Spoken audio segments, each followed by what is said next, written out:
dañoo am corps bu bees bu président créé Sénégal muy corps ASP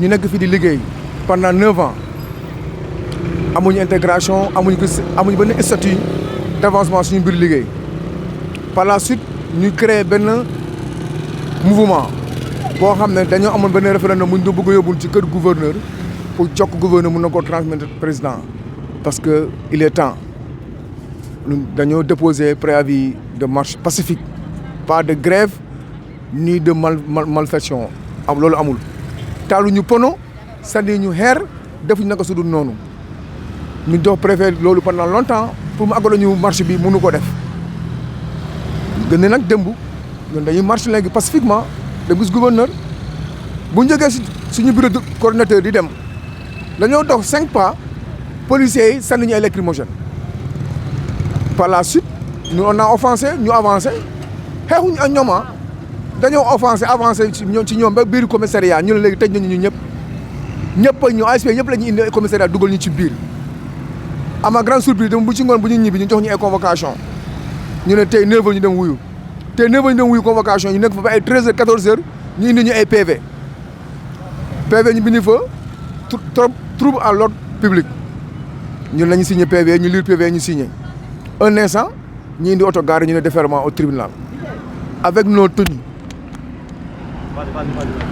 Tenues les gens les ASP ils étaient en tenue correcte ñi sol ay tenues ñu civilu ñëpp lañ dugal ci biir mag bi di xaar nag ordre procureur lu mu war a def ma foog ne président tey waroon na xewlu exemple ci Abdou Diouf moo fi créé GMI Abdoulaye Wade bu mu ñëwee dafa jox GMI motivation bu rëy ba tey GMI nekk GMI bu mag Sénégal foog naa tey Abdoulaye Macky Sall tey suñu créé woon ñu war na mën a benn effort bu rëy pour ñun parce que ñun fer ñu kaa sàcc ñu du ñu ay malfaiteurs du ñu ay agresseurs du ñu ay délinquants nous sommes des Sénégalais soo gisee ñu bàyyi comme suñu morom yi ñuy def di dox ay voyage clandestin immigration ci ay ndox di dee di dem ak a ñëw yooyu yëpp ñu xam ne c'est pas important moom moo ne jeunes yi toog leen liggéey am na fi mais ni soo ko liggéey leen da nga ko may avancement au moins mu yëg boppam ay responsable de famille la ñu état bu mu waxee loolu dafa yàgg xam nga fin décembre bi lañ pare suñu contrat 8 ans yi fin décembre bi parce que contrat c'est des 2 ans renouvelables 2 fois on l'a fait donc nous sommes sur 9e année mais jàmbaar lu nga wax ne lii kii nag su jotee soo ko deful mu day wane boppam nag. c'est pas autorisé France dëgg rek nañ la man c'est pas autorisé mais ñun dañoo sonn mon frère mënuñoo xaar dañoo xaar ba bëgg a dee mais léegi il faut ñu uti pexe nag lu ñu mën a accéder ci kilifa gi pour mu sentir ñu. ñu soxla la l'urgence mooy lan dañuy soxla intégration comme ñëpp. un plan de carrière. parce que dañoo am njaboot pour suñu carrière ñoom suñu carrière doom mu mën nga xëy suba sax ñu ne koor dañ ko limogé loo ci mun après nga liggéey 9 ans en l'air tu reprends à zéro dans ta vie mais loolu pertement la na président wax ak ñun lu ñu mën a dégg loolu mooy wax ji. depuis démb laa yëg bébé bi j'ai appris hier trop tard que ils ont fait ce mouvement d'humeur ils ont suivi tout de suite à partir de 16h qu'on m'a appelé pour dire que on a arrêté des frères des amis des cousins et tout au niveau du tribunal. Pourquoi on est venu? On vient, c'est pour être solidaire. Parce que tous, on est des travailleurs. On n'est pas censé de savoir aujourd'hui ce qui se passe. Il y a des mouvements d'humeur partout ici au Sénégal, surtout dans le cadre de l'éducation. Maintenant, on sait qu'aujourd'hui, c'est le droit le plus absolu. Rester pendant 9 ans, il faut se mettre à la place de l'individu. Je ne peux pas concevoir travailler pendant 9 ans, je n'avance pas, je ne recule pas. Ce qu'ils ont demandé, ils n'ont pas demandé plus. C'est être revalorisé, être promulgué, la revalorisation salariale. Elle est importante. Toute lutte syndicale, c'est là. Eux, ce ne sont pas des syndicats. Ils ne sont pas des gars syndicalisés. C'est des frères qui sont là, ils sont dans la petite miette. Ils ne parlent pas. Mais aujourd'hui, aujourd'hui, tout est cher. On a vu les denrées de première nécessité, tout est cher. Ah oui. C'est difficile par rapport à ça. Pourquoi on vient et on appelle à la compréhension locale d'abord, au niveau du préfet et au niveau du procureur. Ce qu'ils ont fait, j'ai demandé, on dit c'est trouble à l'ordre public. J'ai demandé, est-ce qu'il y a eu des cassures?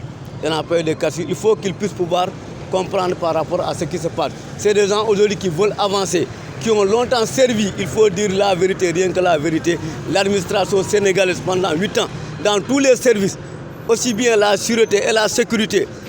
Partout là où tu vas, tu trouves des ASP. accueillants, dignes et qui dégourdis pour pouvoir servir dignement leur localité. Par rapport à ça aussi, ils demandent à être revalorisés à leur titre. C'est pourquoi nous voulons et nous demandons au président de la République qui a instauré, parce que c'est son bébé à lui, les ASP, c'est le bébé au président Macky Sall. C'est son bébé, c'est lui qui a institué ce corps. Il demande à avoir un statut. Un corps qui n'a pas de statut tend à disparaître. On le demande solennellement. C'est le président de tous les Sénégalais, c'est ses fils, c'est ses enfants, c'est ses neveux. De grâce, il n'a qu'à penser, et je sais que lui, il le pense. On ne l'attaque pas. Il est sensible à sa population. Il n'a qu'à penser à ce code spécial qui s'est beaucoup donné et qui continue à se donner pour le bien-être de la population sénégalaise. Ça, on le demande. On demande aussi le père, le procureur, l'administration, l'autorité administrative qui se trouve être le préfet, qui aujourd'hui gère le département, d'être clément. C'est des pères de famille, ils n'ont pas demandé mieux. Ils ne demandent ce qui leur revient de droit, la revalorisation de leur salaire. Et on le demande, c'est un appel solennel. On est venu à leur sauver. De grâce, ce qu'on demande, de grâce, on leur demande. Vraiment, il n'a qu'à pouvoir comprendre cela et vraiment répondre à cet appel qu'on lui lance, à pouvoir les libérer, à pouvoir les laisser. C'est cet appel solennel qu'on est en train de lancer. Je crois que ça ne va pas entrer dans l'oreille d'un sourd. Vraiment, je vous remercie.